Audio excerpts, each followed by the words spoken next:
Hello students. Now let us continue our session to understand the concepts of functions. Now we discussed about factorial of given number using different methods in previous class and also Fibonacci series by following different methods. Now in today's class we also discuss about let's going to discuss about recursion. Okay. A recursion is nothing but the function that calls itself is known as recursive function. Okay, the rules which we have to follow in recursion is you should know always terminating condition, or it is also called as base condition. You should know when to terminate this recursive calls. Recursive calls means what? The function is going to call itself again and again till the termination condition is met. If the termination condition met, then it should stop calling the function again and again. So it should go back to the previous call. Okay, it keeps going back to the previous call till the first call is arrived. Okay, so this is how your recursive function is going to work. And to implement the recursive function, you should always concentrate on termination condition. Otherwise, your program will lead into infinite loop. Fine. Okay, and let us understand recursive function. Now here we have one example. Here you can see there is one example program that is for finding the factorial of a given number. We follow the recursive function. Okay, so fact of int of n means what? Your factorial function is here. You should note one thing: we have not given prototype of the function because the function definition is written before main.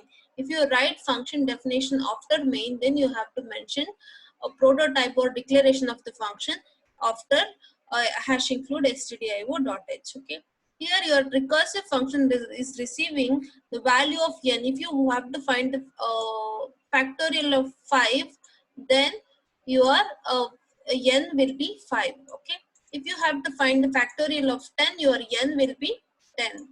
Fine. And first time, if n is equal to 1, we are going to return 1. If n is not equal to 1, we keep calling the same function again and again by decrementing. First time it will be n into fact of n minus 1. So we are going to call 5 into fact of 5 minus 1. So we are going to call 4. Okay, so when this function is executed, again you are going to call 4 into fact of 4 minus 1. So you are going to call 3. You are going to pass 3 as the actual parameter. Now after that again you are going to call 3 into n into fact of n minus 1. So n into 3 into fact of 3 minus 1, which is nothing but 2. And after that again you are going to call 2 into fact of 2 minus 1, which is nothing but 1. When you reach at this point, this function is going to terminate the recursive calls. So f of n is nothing but this fact of 1 is replaced with its return value. What we are returning when n is equal to 1, we are returning 1. So this is going to be 1. So 2 into 1, it is 2. So this function call is replaced with 2. So we are coming back to calling functions. Okay, now 2. So 3 into 2, 6. So this function call is replaced with what? 6. And 6 into 4, 24. So this function call is replaced with 24. Return, we are returning back to calling functions. And 24 into 5, 120. So 120 is going to be returned. So at the end of the all the function calls, we are going to return 120 to the calling function. So 120 will be received into result. So this is the function call where you are passing value of n 5. So 120 will be stored in result and it is displayed on the screen. So this is how your recursive function is going to work. Recursively call the same function again and again. Fact of, here you can note fact is the name of the same function. So the same function is calling itself again and again repeatedly. Okay, this is about your recursive function. Now, now, fine. Now, recursion refers to the process where a function calls itself either directly or indirectly, and repeatedly it's going to call itself. Fine. Now, there are two types of recursion. One is direct recursion, other one is indirect recursion. So, what is direct recursion? It refers to the process where function calls itself directly as given in this particular figure. Okay. Indirect recursion means what? It refers to the process where a function calls another function. That function calls back the original function. Let us see one example.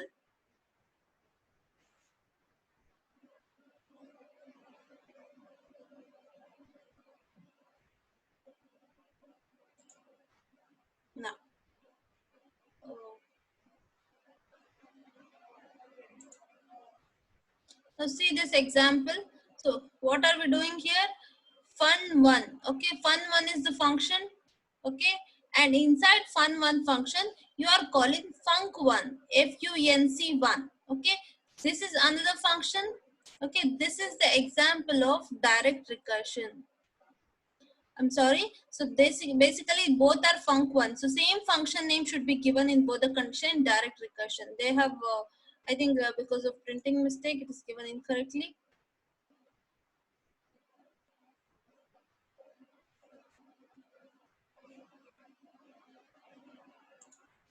Okay. So this is incorrectly given because this is fun1 they have given, this is function one, but both are like function one. Direct recursion means what? Directly calling itself. Here you can see fact is the name of the function. Here fact, this is the function call. Fact of n minus 1. So the same function is calling again and again itself. So this is the example for direct recursion. Here it should be func1 and inside also func1. So it calls itself directly. So below another figure is given. See this. So in this one, this is the example for indirect recursion. How indirect recursion? Your function one is calling another function, function 2, and function 2 is calling another function, function 3, and function 3 is calling again function 1. So it is forming the loop. This is an example for indirect recursion. It is calling the same functions repeatedly indirectly. In the first example, direct recursion, function calling itself. Like it is like you are calling your name continuously. And indirect recursion is the example for you are calling your friend, and your friend is calling another friend, and another friend is calling you back. So this is forming a loop. Continuously, you people doing the same job. Continuously, you will be calling your friend will be calling another friend name, and another friend will be calling your name. So continuously, it keeps repeating. So this is called as indirect recursion. When you call your name yourself, that is example for direct recursion. When function calls itself, that is example for direct recursion. When function calls another function and other function calls another function and the other function is calling the first function, then it is example for indirect recursion. Okay. Now let us see the example of Fibonacci series. This program we've already understood how Fibonacci series is working. Okay, how your Fibonacci series works. This is making use of for loop, and it is like this Fibonacci program is printing only one number at a time. It is not printing all the numbers, all the Fibonacci series numbers. We are passing. I have explained this in the previous example. Okay, C is equal to 1 and C is less than equal to. If I give 5, it means the series is going to print 5 numbers. If I give 8, the series is going to print 8 numbers. So if I give 10, it's going to print Fibonacci series for 8 or 10 numbers. Whatever n value you are giving, those many numbers are printed in the series. Okay. Now, inside printf, you are directly calling Fibonacci series function. So we are passing the value of I. First time I will be 1. So you are calling the Fibonacci series for first time. And after that, second time, your fib of I counter value will be 2. And third time, it's going to be fib of 3. Fourth time, it's fib of 4. and last time it is fib of 5. These are the 5 iterations, 1 to 5 times this for loop is executed. When you execute fib of 1, it is going to print, it is going to return n value. If n is 1, it's going to return 1. If n is 0, it's going to return 0. So fib of 1 is going to print when you pass 1 to your Fibonacci function, it is checking whether n is equal to 0 or n is equal to 1, but n is equal to 1, so it is going to return 1 value. So it is going to print 1.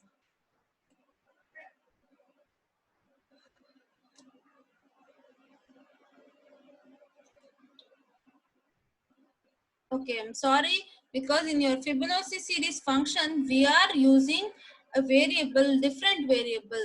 So instead of that, you can use C also starting from 0, but they are using different variable I. Okay, first time I value is 0, second time I value is 1, because I value we are incrementing every time in every iteration.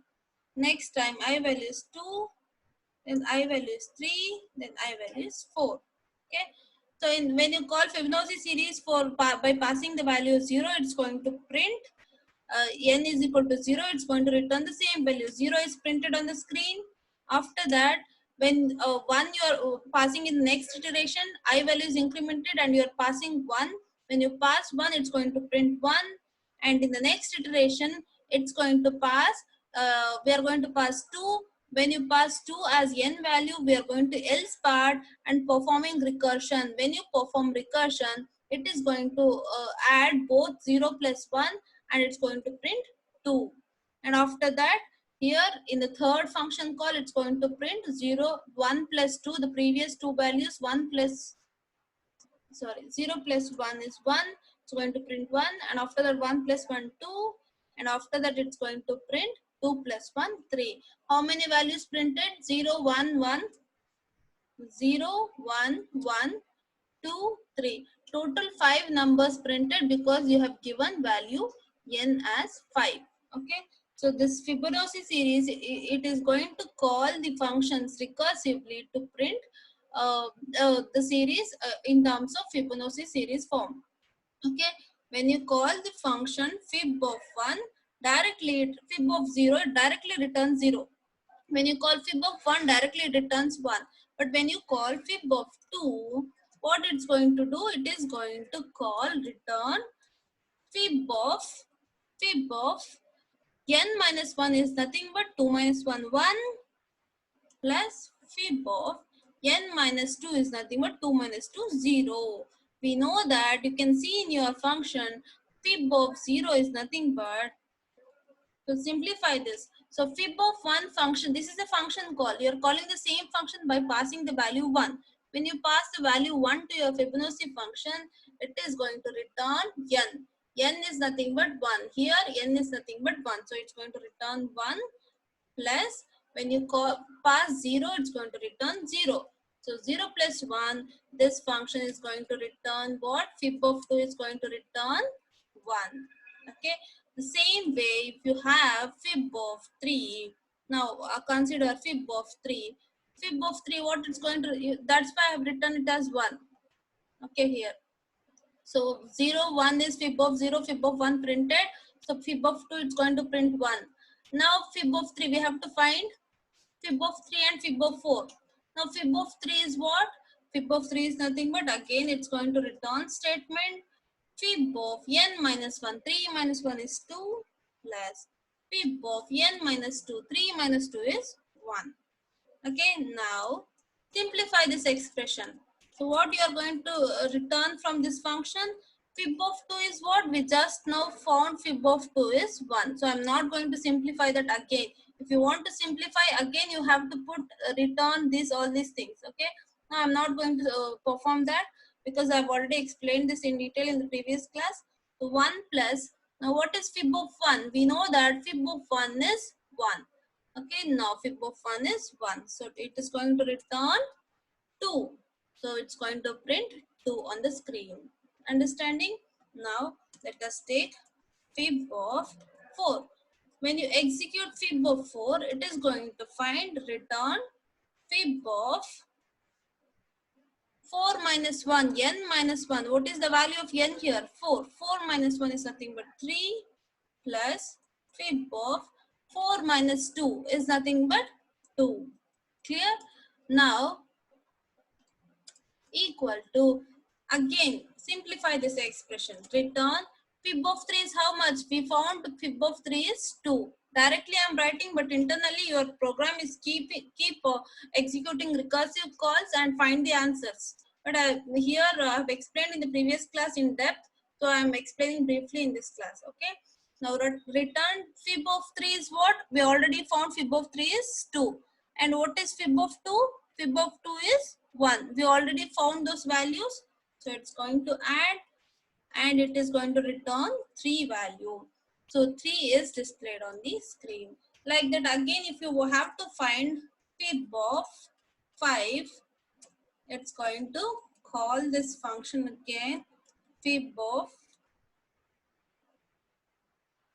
5 minus 1 is 4 plus fib of 5 minus 2, n minus 2 is nothing but 3. 5 minus 2 is 3. Now, when you do this one, simplify this expression. So, fib of 4 is how much? It's already found. Fib of 4 is 3. Plus, what is fib of 3? Fib of 3 is 2. So 3 plus 2, 5. It is going to display 5 on the screen. Like that, you can keep performing the same operation repeatedly to find Fibonacci series. First two numbers are 0, 1 always, and 0 plus 1 is 1, and 1 plus 1 is 2, and 2 plus 1 is 3. 3 plus 2 is 5. Fibonacci series is always finding the sum of previous two numbers. Okay, fine. This is how your Fibonacci series works. If you want to find fib of 4 directly, what it's going to do? It's going to replace this expression here, and after that again fib of 3, replace this expression in place of fib of 3, and simplify. If you want to simplify, you have to replace and simplify the expressions. Okay, which I've explained in the previous class. This is about your Fibonacci series. Now, declaration of storage class. So, what is storage class? We already discussed about storage classes. Now, it's a kind of revision. Okay. So, basically, we are having 4 different storage classes. What are those? Auto, extern, all these are storage classes. Auto, extern, and static, register, all these are storage classes which are used for specific purpose, basically for variables. Here you can see that variables in C also declared as storage class, which provides information about their location and visibility. It is like we have to determine the scope of variables. Okay, whether variables are accessible outside the main program, whether variables are accessible only within main function, or variables are accessed in other functions, and where to store the variables, and how long it will be there, and where it can be accessible. So all these are determined using this storage classes. Okay, now storage classes determine the part of memory where the variable would be stored. We determine where to store the variables. Okay, storage classes also determine initial value of the variable. It is used to define scope and lifetime of the variables. Scope means what? Where these variables are accessed. A lifetime means what? Till which point these variables are exist. Okay, there are 4 types of scope: a block scope, a function scope, and file scope, and program scope. Block scope means what?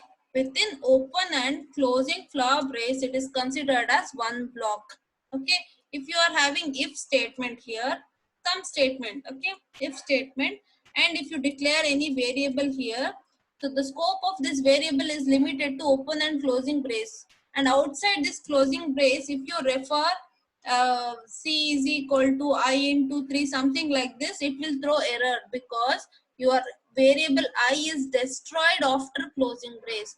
So this is called as block scope. Okay, what is function scope?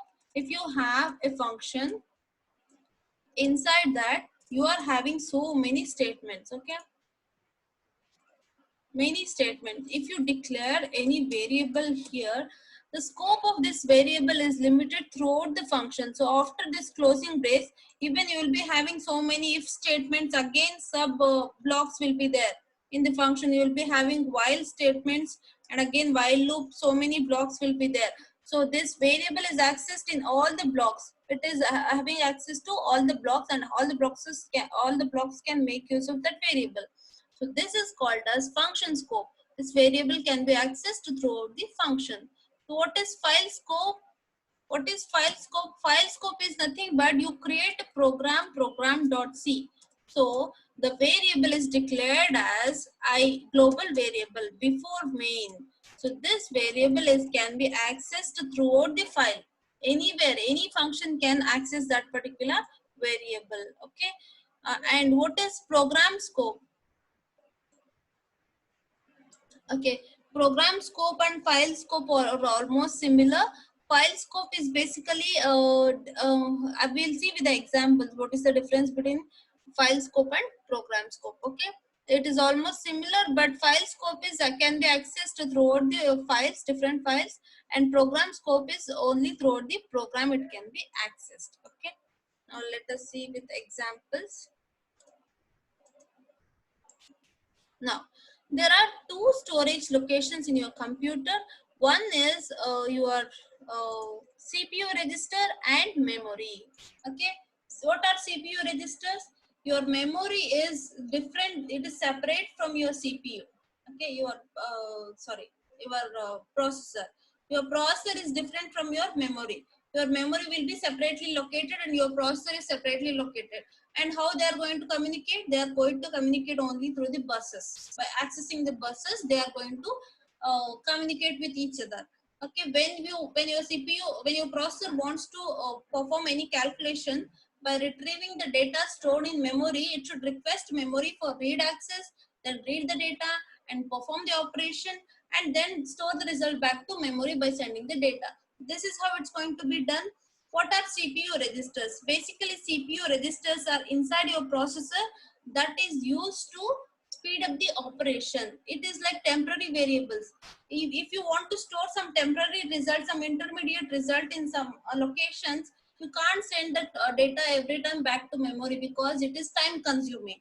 So to speed up the operation, we make use of CPU register which are located inside the processor, and using them, we just speed up the process and perform the calculation in the processor.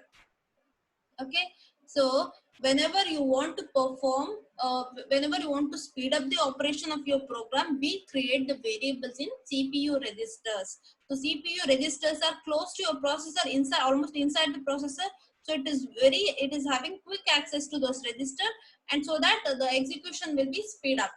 Okay, if you store the data in memory, memory read write operation takes a lot of time of your processor. That is why it is time consuming, and CPU registers are faster than your memory. Okay, and there are this different rules for your scope. That is scope, visibility, and lifetime. So what is scope? The region of a program in which variable is available for use. Till which point of your program you can access that variable. So that is your scope of the variable. If you consider open and closing curly braces, the scope of that variable will be only within open and closing curly braces. What is visibility? Visibility of the program is program's ability to access a variable from memory. So uh, whether basically variables will be stored in memory, and whether your program is able to access the variables from memory, that is called as visibility of the variable. And what is lifetime of a variable? It is the duration of the time in which a variable exists in memory during execution. So how long your variable exists in memory for execution? For example, after open and closing brace, after closing brace, your memory is your variable is destroyed in memory, and it is not exist, no more exist in memory. So that is called as lifetime of the variable.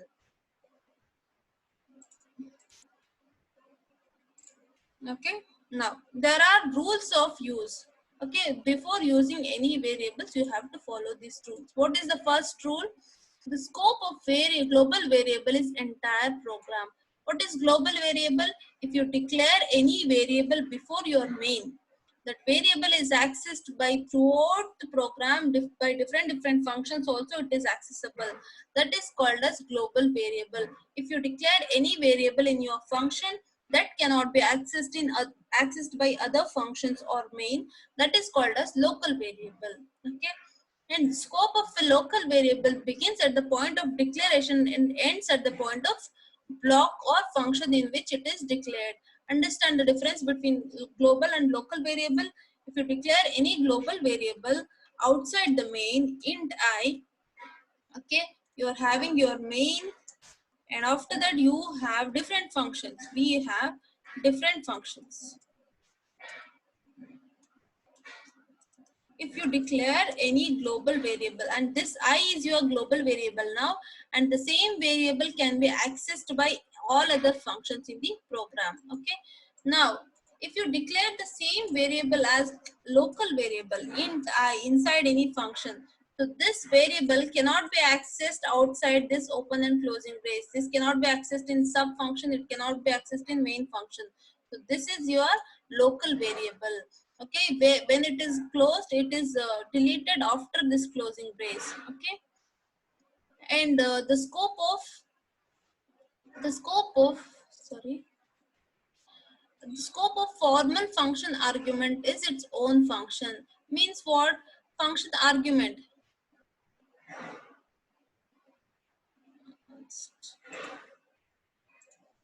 let us take this example. If you have any function void add int a comma int b, your function is receiving two arguments, and these two arguments are called as formal arguments, and the scope of this formal arguments are limited only within this function, and it cannot be accessed outside the function. Okay, that is why it is given the scope of formal argument function is its own function, and it cannot be accessed after this closing brace. It is also like local variables, and these arguments are receiving the data which is sent by your function call. In function call, whatever data you are sending, that is received by these these formal arguments. Okay, and lifetime or longevity of an auto variable declared in main is the entire program execution time. Means what? The lifetime of auto variable, if you declare any variable, whatever we are declaring like int I, by default it is auto variable. Even if you don't mention auto keyword, that is auto variable, and it is in the entire program execution time. It will be active during entire program execution time, although its scope is only the main function. Even if you declare that within main function, it is active, it is available till the program execution is completed. Okay, and the life of an auto variable declared in a function ends when function is exited. When you declare any variable int I inside the function, the lifetime of that variable is exited after closing brace. But when you declare same auto variable inside main, so whatever you declare inside main, that will exist until the lifetime of the program, until the execution is completed. Okay, and the static local variable, although its scope is limited to this function, its lifetime extends till the end of the program execute. Even the static local variables are having the same access. Only one copy of memory is allocated, and that can be accessed by different functions. Okay, that is your static variable, and all variables have visibility in their scope provided they are not declared again. Means what? All variables are having its own visibility in their scope. They are not declared again and again. Okay, if a variable is redeclared within its scope again, it loses its visibility in the scope of the declared variable. Means what? If I declare any variable, let us take example.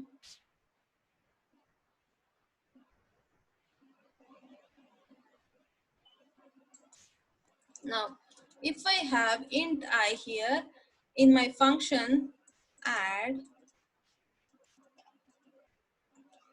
so inside this if something I have, again I declare int I. So the previous variable is losing its scope. Now this variable is no more used inside if statement because you are declaring one more variable here with the same name. Okay, so it is losing its scope, and this redeclared variable will be having its scope. If you declare int I is equal to 6 here and the int I is equal to 2 here, so throughout the rest of the function statements, I is equal to 2. I value is used as 2, not 6, because this is having priority over this one. Okay, and now, and C provides variety of storage class specifiers that can be used to declare explicitly the scope and lifetime of variable. What is the format? You have to declare storage class and data type and identifier. Identifier is nothing but variable name.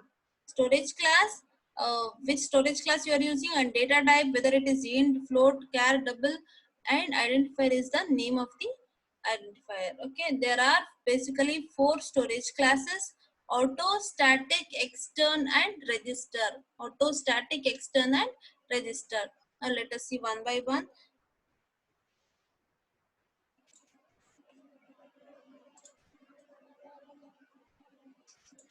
Now, what is auto storage class?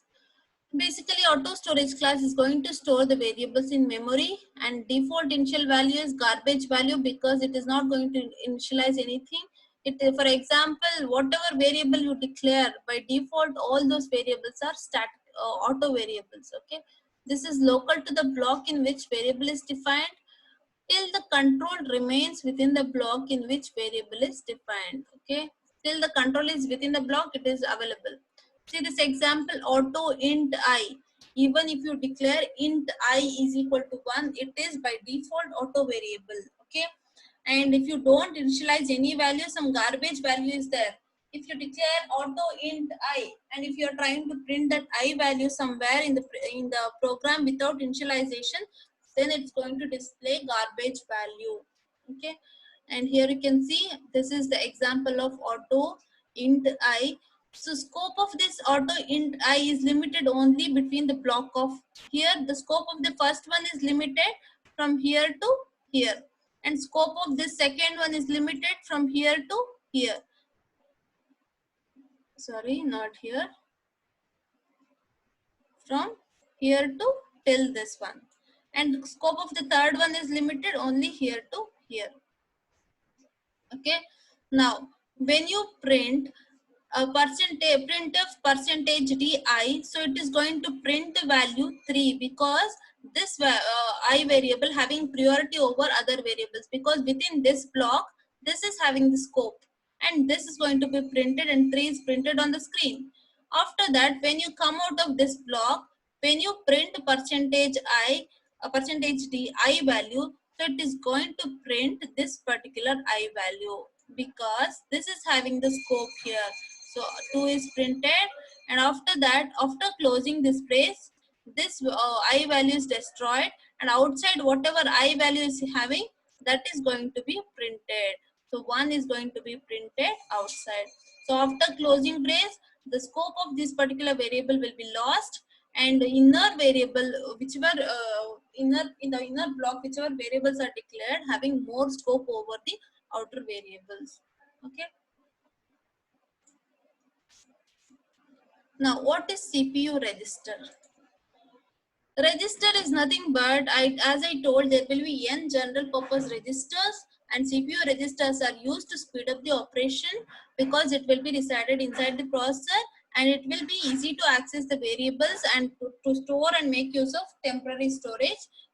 We make use of CPU registers, and it is also having garbage value as the initial value, and scope is local to the block in which variable is defined, and lifetime is what? Till the control remains within the block in which variables are defined. See this example. Now register int I is your a register variable. This is having the keyword. What is the storage class we are using? We are using register. In the previous example, we discussed about auto. Here we are discussing about register. It means that this is a register variable and allocate the memory for this variable inside the processor in general purpose registers. Because we don't want to access, generally auto variables are stored in memory, but your register variables are stored in CPU registers. Okay. And when you are printing, see, basically whenever you are using for loop, these control variables I, and if you are using control variable any other control variable C, I, or whatever it is, when you want to access any variable location repeatedly, then we make that variable as register variable. So, okay, here you can see that for loop is executed how many times? 10 times repeatedly. If you want to access the variable in memory 10 times, how much time it takes? It will take lot of time because memory is located somewhere else, and to communicate with memory we should make use of bus. So that is why we are storing this variable as temporary variable, and we are making use of that in the program. Okay, and we are printing all the values. See here, if the microprocessor has 16-bit register, then cannot hold a float value or double value, which requires 32-bit and 8 bytes. If your processor is 16-bit registers, having 16-bit register, that cannot be stored, that cannot contain a float value and double value, because float requires 4 bytes, 32 bits, and your double requires 8 bytes, 64 bits. 64 bits data cannot fit in 16-bit. That is why it is not possible to store float and double value. If you want to use the register storage class 16-bit microprocessor with float and double, then you won't get any error message.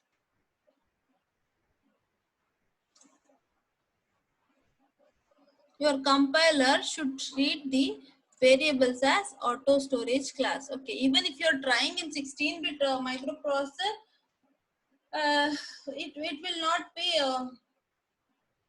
you will not get any error message, because your compiler is going to treat that as auto variable and store the data in memory. Okay.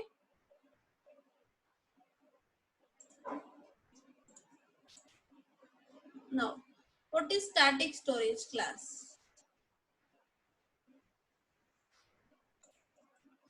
Now, what is static storage class? Static storage class is basically having the same copy of memory maintained throughout the program.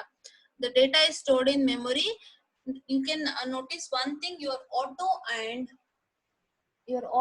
register variables are having initial value, some garbage value. Garbage value is nothing but some unwanted, incorrect values. Okay, but your static variable is always initialized with 0 as the default value, and your scope of this variable is local to the block in which variable is defined. The scope of this variable is local to the block, and lifetime of this variable is uh, variables persist between different function calls. Means what? Even if you call different functions, and those functions can also have access to the same copy of data. So generally, if you make use of auto variables, the data will be different. The data will be lost when you go to function call. Okay, when you call the function, that data will be different, and other function data will be different. Okay, you will not be having same copy of data. It is like having common place. You are having your shared folder throughout your class, and all the class members can access same folder, and if any one of the student modifies that the folder, again that is reflected to all the students. So your static member is like a shared folder, and the same copy of data is accessed by all different people. And your auto variables are like having your separate folder. Your system, you have separate folders, and if you modify your folder, it is not affected other people. So that is your auto. Okay, but your static is having same copy of data, and which is shared among different people, and the same copy of data is shared among different functions. Okay, now the difference between two programs: first, static auto static storage class for variable I. The scope of static auto both use local to the block in which variable is declared. Okay, See here, let us see the program to understand this. Here you have your main function and increment function. In increment function, it is not returning anything. That's why they have not even given void. But generally, we mention void data type if you don't return anything. And this is your function call. And this is your function call. Same function we are calling how many times? 3 times. This is the example for auto variable. Okay, auto I. We are creating one variable I, and we are displaying that, and we are incrementing value. I value is incremented here, but when you encounter closing brace, the lifetime of this variable is lost. Okay, that is the end of this variable, and I value is incremented, but still I value is destroyed after this closing brace. Again, you call one more time same function. Again, it is initializing I value one more time.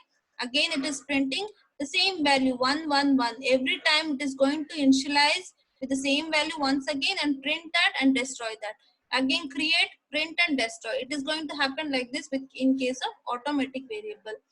But what if you are using static variable? In case of static variable, when you call increment function, only for the first time the value is initialized to 1. So only first time variable is created. It is not going to create every time even if you call function 100 times. Okay, first time you are creating 1, initializing 1, and it is displaying 1, and I value is incremented. Now I value became 2, and you go back to the calling function, and next step again you are calling the same function. Again it will come here, but this is not executed. This is not executed because again it is not going to initialize because it is a static variable created only once. And after that, again you are printing I value. What was updated I value? It was 2. So it is printing I value and again incrementing I value. Now I value become 3.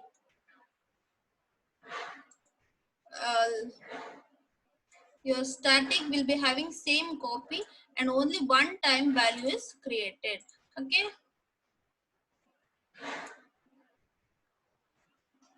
Now first time, what is the value? Let us assume this is your I. This is your I, variable I, and first time when 1 is given, okay, initialized for the when the first time function calls, 1 will be initialized to I, and we are going to print I value and incrementing I value. When incrementing I value, I is incremented by 1, I will become 2. After that it will go back to calling function, and again you are calling the same function second time. So it will go inside increment function, but it will not initialize a static variable once again. So it's going to directly print the value 2 because 2 is already updated in I. And after that again increment the I. When you increment the I value, 3 is written here. Okay, let me use eraser and erase this. Now, when you increment I value, 3 is updated here. And again, when you call the function third time, again it will come back to increment and it will not create I variable once again. And it's going to print I value. Now, I value is 3 and 3 is printed and I is incremented. Now, your I will be having 4. Okay. So, this is the difference between auto variable and static variable. Fine. Now let us understand the program to illustrate the use of global variable. So this is your global variable. Global variable is declared above all the functions. Okay. After hash include stdio.h, we are declaring any variable means that is considered as global variable. It is outside main function and or any other function. This is one function prototype, and this is our main. Inside this main, we are printing I value. What is the value of I? I value is 1.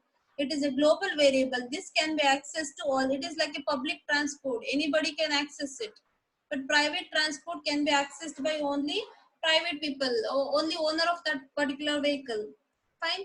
So if you own a vehicle, only you can use it. Or if you give permission to some people, they can use it. But all different public people cannot make use of your vehicle. Yes or no? In the same way, private variables can be used by only function. So it is owned by only functions. If inside main, if I am declaring I value, then I is owned by only that function. Other functions cannot make use of that. If I declare I variable inside increment, means I is accessible only inside increment function, and it cannot be accessed by any other function. Okay. So if you declare I outside of all other function, it means that it is a global property. Anybody can access. Any function can access. That's why your main also accessing I variable and printing the result. After that, we are calling increment function. Inside increment function, you are updating the value of I. So I was 1 before.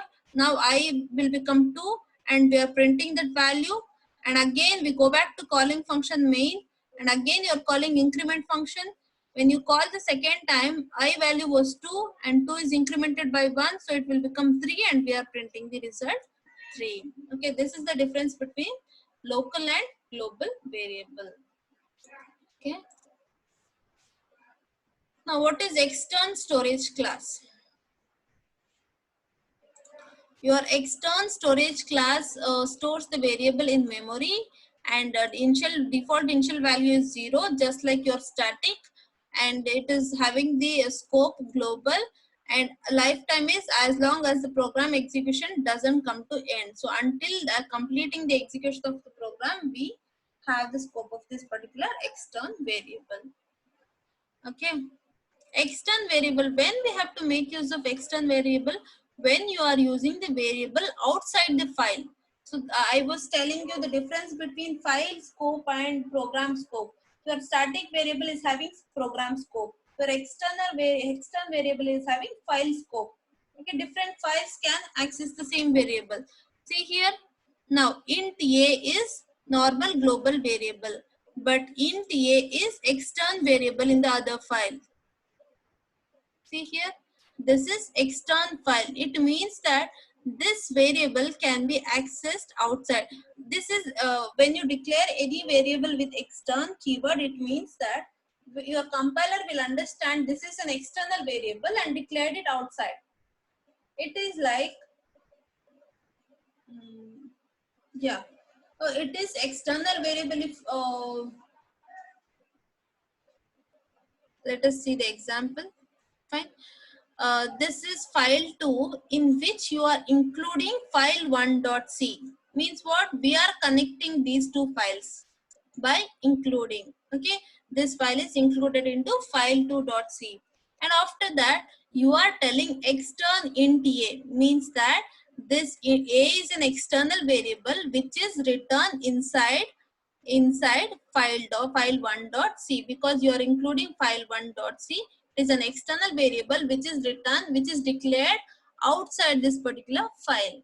So outside this file means in file 1 you are declaring that int a is equal to 7 and performing some task. Okay.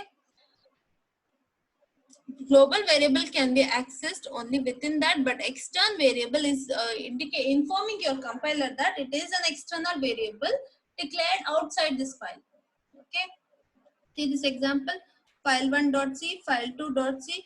Here extern int I. So it means that I is declared in this particular file. What is the file? File.c.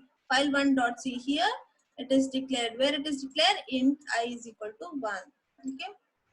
When you have to work with a project, you have to connect multiple files. In that case, you can make use of external variables.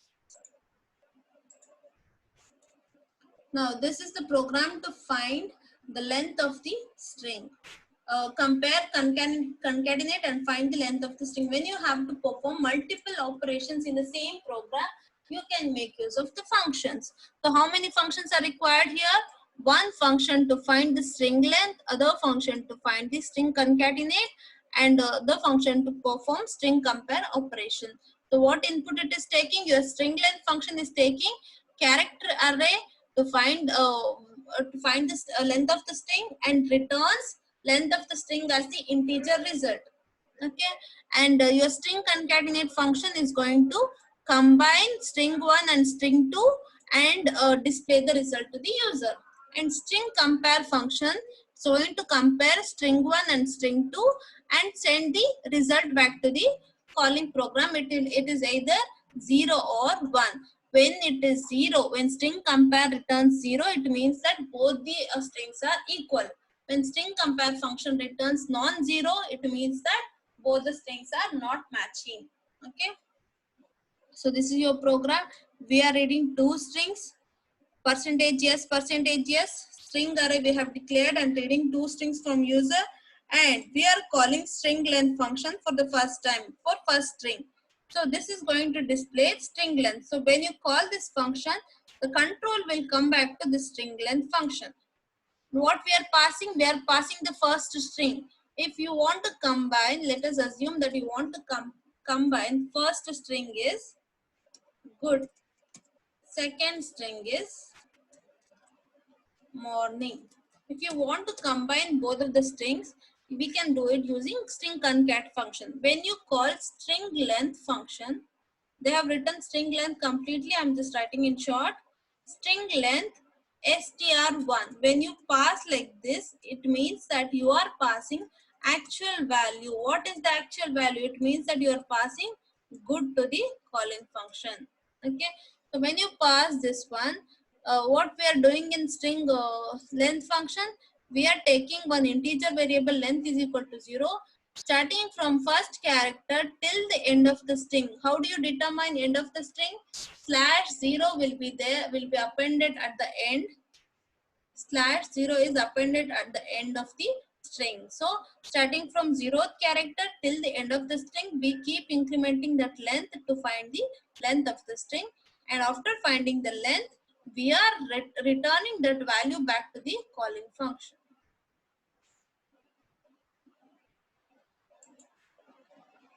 See, this is the program for finding length of the string.